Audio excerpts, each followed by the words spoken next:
Good afternoon. Phil Lindemann with your Krystal 93 News for Mountain Comfort Furnishings and Design.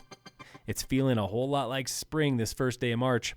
So what brought you out to the sunny steeps at A-Basin? I mean, it's always a go-to. First time this season, though. I'm a little nervous. This is my first season skiing. My girlfriend's not with us. I'm gonna go hit some bumps. It's like nothing else. Nothing like out east. Gotta bring my kid to train for a mogul comp this weekend. That was local mom Brittany Gilbert from Breck. Her son Leo has been tearing it up this season. He's been doing really well. He's placing and he's just improving, working on that 360. He's only 10, and mom admits he beats her through the bumps. Those young knees, they go a long way, don't they? Yes, he doesn't like them, I guess. Enjoy the sun while you can. Tomorrow brings wind, and by tomorrow night, we have a winter storm watch, 6 to 18 inches by Monday. Winds will gust over 75 miles per hour. 11 inches earlier this week gave Beaver Creek the most in February, 68 total inches. Breckenridge reports the most here in Summit, 63 inches last month. Breck, the Beeve, Vail, and Copper all have more than 200 inches total this season. The rest of our local hills, they need 31 inches or less.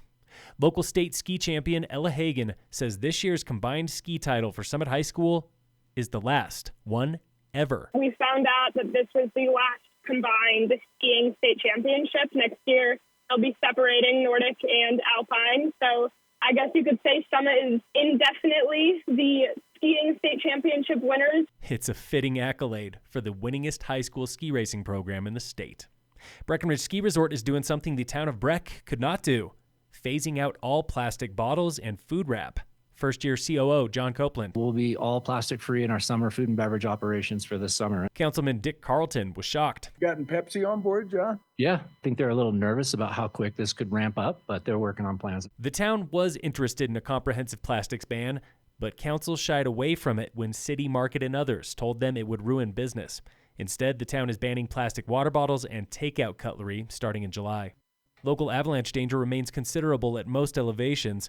Here's the Avalanche Center. You should look for and avoid rounded pillows of snow beneath ridgelines where you are most likely to trigger an avalanche, but a much greater and harder to identify hazard are avalanches on weak layers buried 2 to 3 feet deep. Weak layers vary across the landscape, so you may be safe from avalanches in one spot, and yet just a few meters away you could be in harm's way. Shallow slope areas and rocks are areas you are most likely to trigger a large avalanche from.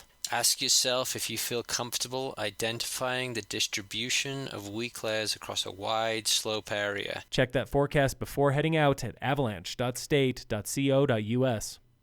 And in local sports, Summit High Hockey is playing in the Frozen Four of the state tournament tomorrow. They face Liberty for the first time all season. A big part of our team is blocking shots and eating pucks, and we've showed that in the last 2 playoff games, and we're going to need to bring that, going into the third one. That was Tigers head coach Chris Miller.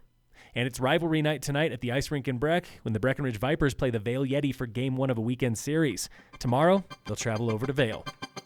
Phil Lindemann, Krystal 93 News.